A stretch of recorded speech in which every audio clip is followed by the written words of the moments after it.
Press church.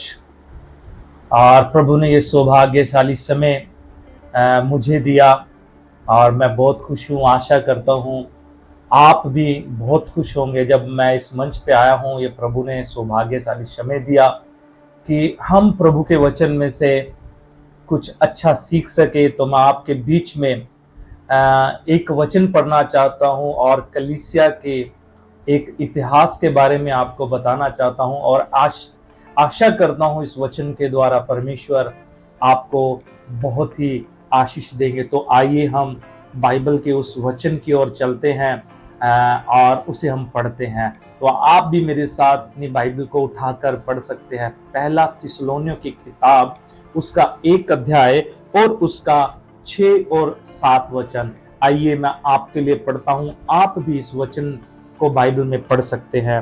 तुम बड़े क्लेश में पवित्र आत्मा के आनंद के साथ वचन को मानकर हमारी और प्रभु की सी चाल चलने लगे, यहां तक कि मकिदुनिया और आखया के सब विश्वासियों के लिए तुम आदर्श बने। 8 वचन। क्योंकि तुम्हारे यहां से न केवल मकिदुनिया और आखाया में प्रभु का वचन सुनाया गया, पर तुम्हारे विश्वास की जो परमेश्वर पर है, हर जगह ऐसी चर्चा फैल गई है कि हमें कहने की आवश्यकता ही नहीं। तो प्रियो, मैं आपको इस थिस्सलुनीकियों की स्थान के बारे में थोड़ा सा बताकर आगे बढ़ना चाहता हूं। जब हम इस थिस्सलुनीकियों के नगर की कलीसिया के बारे में पढ़ते हैं, इस जगह के बारे में पढ़ते हैं, तो हमें पता चलता है कि ये रोम जो एक बड़ा साम्राज्य था, उस साम्राज्य में अनेकों जो प्रांत हुआ करते थे, अनेकों जो राज्य हुआ करते थे। उस राज्य में जो एक मकिदुनिया था, मकिदुनिया की थिस्सलुनीकियों के नगर जो है हम पढ़ रहे हैं, थिस्सलुनीकियों की जो जगह है वो एक उस समय राजधानी हुआ करती थी और उस मकिदुनिया राज्य की राजधानी थी थिस्सलुनीकिया।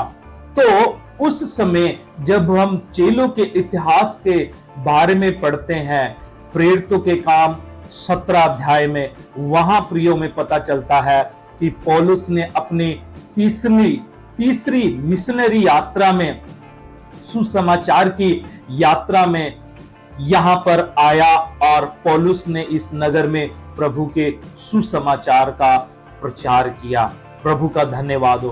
पौलुस जब अपनी तीसरी मिशनरी यात्रा में इस नगर में आया तो परमेश्वर ने बड़े सामर्थ के साथ सुसमाचार के द्वारा इस कलीसिया के बीच में, इस नगर के बीच में परमेश्वर ने पौलुस को इस्तेमाल किया। और ये बहुत ही अद्भुत बात है। इस कलीसिया की 5 अच्छी बातें, और वो अच्छी बातें हम जानेंगे। जब पौलुस इस नगर में सुसमाचार लेकर आया प्रभु यीशु मसीह का, तो बाइबल हमें बताती है, परमेश्वर का वचन हमें बताता है प्रियो, ये कलीसिया 3 हफ्ते के अंदर परमेश्वर में अपने विश्वास को मजबूत कर लिया, यीशु मसीह में अपने विश्वास को मजबूत कर लिया। यानी कि हम कह सकते हैं ये लगभग 3 हफ्ते के अंदर प्रभु यीशु मसीह पे विश्वास करके प्रभु परमेश्वर की आराधना करने लगे। और पौलुस इनके बीच में 3 हफ्ते रहा और पौलुस ने उन्हें 3 हफ्ते के अंदर परमेश्वर का वचन समझाकर, सिखाकर परमेश्वर के वचन में आगे बढ़ाया।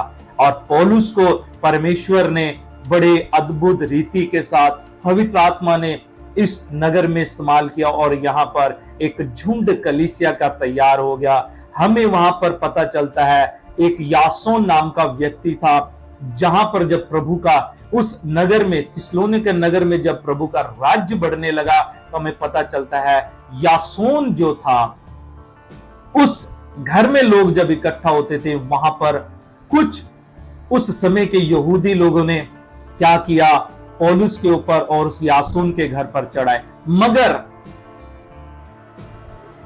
उस समय जो 5 अच्छी बातें थी इस थिस्सलुनीकियों की कलीसिया की, वो हम अच्छी बात सीखेंगे।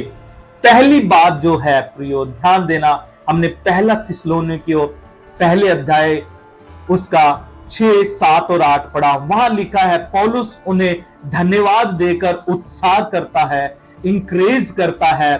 वो पहली बात जो है वो है बड़े क्लेश में पवित्र आत्मा के आनंद में ये कलीसिया बढ़ना शुरू हो गया। प्रभु का धन्यवाद हो। प्रियो, चारों तरफ से यहूदी लोग उस नगर की कलीसिया को सता रहे थे, पौलुस को भी पकड़ना चाहते थे, पौलुस के अन्य सहकर्मियों को भी पकड़कर मारना चाहते थे, नाश करना चाहते थे। बड़ा दुख था, बड़ा विलाप हो गया था, पर पौलुस और उसके अन्य सहकर्मियों को यहां की कलीसिया ने बिरिया में भेज दिया था। तो फिर भी पौलुस और अन्य चेले वहां से चले गए। ये जो 3 हफ्ते के विश्वासी थे, इन्होंने उस बड़े दुख में, बड़े सताव में, पहली बात जो है बड़े ही क्लेश के बीच में पवित्र आत्मा के उस आनंद को वचन के द्वारा जो पाया था, उस वचन के आनंद में लगातार बढ़ रही थी। और ये बहुत ही अच्छी बात है। बाहर से सताव था, बाहर से दुख था, बाहर से नाना प्रकार के दुख इन विश्वासियों और इस कलीसिया के ऊपर आ रहे थे। और मेरी सोच के अनुसार उस कलीसिया को मारा भी हो सकता है, टॉर्चर भी किया होगा, नाना प्रकार के शब्द भी बोले होंगे, बहुत सारे ऐसे शब्द बोले होंगे।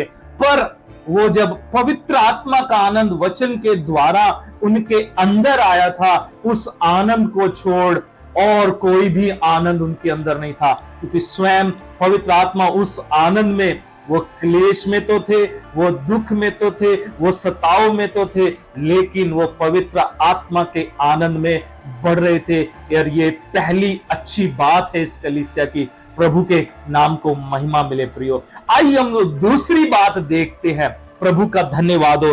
दूसरी जो बात पौलुस उन्हें कहता है कि तुम हमारी, और यहां लिखा दूसरी जो बात है कि पवित्र आत्मा के साथ वचन को मानकर। दूसरी जो अच्छी बात है, पवित्र आत्मा के तो आनंद में वो थे, पवित्र आत्मा की भरपूरी में वो बढ़ रहे थे और भर चुके थे और भर रहे थे लगातार, और उस पवित्र आत्मा के आनंद में चल रहे थे। दूसरी जो बात है प्रियो, वो ये है कि वो वचन को मान रहे थे, यानी इस शास्त्र को, पवित्र बाइबल को, पवित्र ग्रंथ को प्रतिदिन अपने जीवन में मानकर चल रहे थे।